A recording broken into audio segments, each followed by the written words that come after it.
The focus on Europe for the GI is a new one, partly driven by the fact that criminal markets are increasing in Europe. And one of the things that we were seeing was the influx of weapons going into Ukraine, but also into Russia on both sides of the front lines. So we cannot predict how the situation will evolve, who will win or lose the war.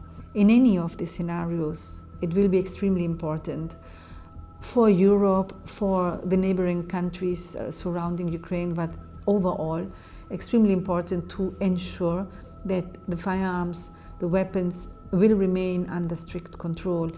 And as part of the United Nations family, we'd also be working with all entities that have an interest in preventing the illicit trade in small arms and light weapons and other related material. The most important thing will be the stability of Ukraine, because they are the first ones that will face the challenge of the proliferation of weapons, arms and ammunition and explosives. When the war finishes in Ukraine, there will be a high availability of firearms, and not all of the firearms are controlled by the government in Ukraine. Although they are doing their best as much as they can, there will be harvesting from the battlefields. So the big fear is if we don't take enough preventive measures right now, we will actually have significant problems once the war ends.